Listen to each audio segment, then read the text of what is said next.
Telangana phone tapping కేసులో కీలక పరిణామం చోటు చేసుకుంది. ఎస్ఐబి మాజీ చీఫ్ ప్రభాకర్ రావును ప్రధాన నిందితుడిగా పోలీసులు తేల్చారు.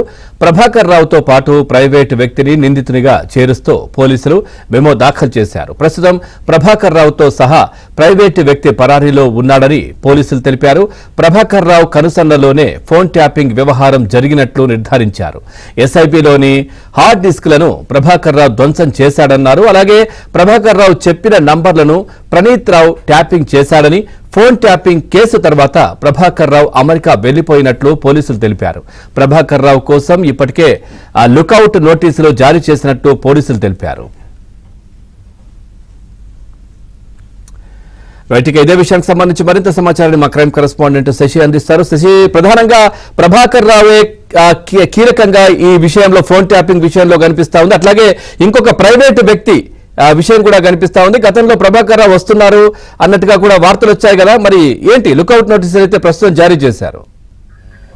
ఫోన్ ట్యాపింగ్ కేసు ప్రత్యేక దర్యాప్తు బృందం దర్యాప్తు కొనసాగిస్తూ ఉంది. తాజాగా ఈ కేసులో కీలక పరిణామం చోటు చేసుకుంది. మొత్తం ఈ ఫోన్ ట్యాపింగ్ వ్యవహారానికి ఎస్ఐబి మాజీ చీఫ్ గా వ్యవహరించినటువంటి ప్రభాకర్ రావు ఇందులో కీలకం, ఆయనే ప్రధాన నిందితుడు అంటూ కూడా పోలీసులు తాజాగా నిగ్గు తెలిచారు. అయితే ప్రభాకర్ రావును ఈ కేసులో నిందితుడిగా చేర్చేందుకు వీలుగా కోర్టులో ఒక మెమోను దాఖలు చేశారు. ఇప్పటికే కేవలం ఈ కేసులో నలుగురిని పోలీసులు అరెస్ట్ చేశారు. తాజాగా ప్రభాకర్ రావు కూడా ఇందులో కీలకంగా ఉన్నారంటూ కూడా ఆయన కూడా నిందితుడిగా చేర్చాలంటూ కోర్టులో మెమో దాఖలు చేశారు. ప్రభాకర్ రావుతో పాటు ప్రత్యేకంగా ప్రైవేట్ వ్యక్తిని కూడా ఇందులో నిందితుడిగా చేశారు పోలీసులు. ప్రభాకర్ రావుతో పాటు అలాగే ప్రైవేట్ వ్యక్తి కూడా ఇద్దరు కూడా పరారులో ఉన్నట్టుగా కూడా ఆ మెమోలో స్పష్టంగా పేర్కొన్నారు. ముఖ్యంగా ప్రభాకర్ రావు కనసంలోనే ఫోన్ ట్యాపింగ్ మొత్తం కూడా జరిగిందంటూ పోలీసులు ప్రాథమికంగా నిర్ధారణకు రావడం కూడా జరిగింది. ఇక ఎస్ఐబిలో ఉన్నటువంటి హార్డ్ డిస్క్ లో ఉన్నటువంటి సమాచారం అంతా కూడా ధ్వంసం చేయడంలో ఇటు ప్రభాకర్ రావు సూచనల మేరకు ప్రణీత్ రావు పనిచేసినట్టుగా పోలీసులు తాజాగా నిర్ధారించడం కూడా జరిగింది.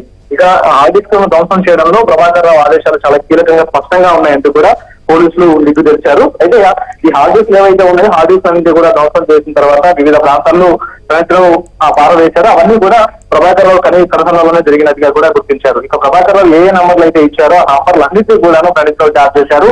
ఆ ట్యాప్ చేసిన తర్వాత వ్యక్తిగత సమాచారం కావచ్చు, వాళ్ళ కాల్ రికార్డింగ్స్ అవన్నీ కావచ్చు, ఇవన్నింటినీ కూడాను ప్రణీత్ రావు తాజాగా ప్రత్యేకంగా ప్రభాకర్ రావుకు పంపించినట్టుగా కూడా పోలీసులు ప్రస్తుతం నిర్ధారణకు వచ్చారు. అయితే ఎప్పుడైతే ఫోన్ ట్యాపింగ్ కేసు వెలుగులోకి వచ్చిందో ఖచ్చితంగా తన అరెస్ట్ తప్పదంటూ కూడా భావించినటువంటి ప్రభాకర్ రావు అమెరికా వెళ్లిపోయారు. చెన్నై మీదుగా ఆయన అమెరికాకు వెళ్లిపోయారు. తాను క్యాన్సర్ చికిత్స కోసం వెళ్లారంటూ కూడా ఆ పోలీసులకు ఇప్పటికే చెప్పడం కూడా జరిగింది. అయితే సుమారుగా 6 నెలల వరకు కూడా ఆయన ఇక్కడికి వచ్చేటటువంటి పరిస్థితి లేదు. సో ఈ నేపథ్యంలోనే ప్రభాకర్ రావు కోసం పోలీసులు లుకౌట్ నోటీసులు జారీ చేశారు. మరోవైపు రెడ్ కార్నర్ నోటీసులు కూడా జారీ చేయడానికి సిద్ధమవుతున్నట్టుగా సమాచారం. ఏదేమైనప్పటికీ ఈ కేసును దర్యాప్తు చేసినటువంటి అధికారుల బృందం మాత్రం ఈ కేసులో ప్రభాకర్ రావు కీలకమంటూ చెప్పారు. ప్రధానంగా అతనే ఆ నిందితుడితో కూడా ఇప్పటికే స్పష్టం చేయడం జరిగింది. ఆయన నిందితుడికి చేర్చడానికి వీలుగా కూడా కోర్టులో ప్రత్యేకంగా ఒక మెమో కూడా దాఖలు చేశారు.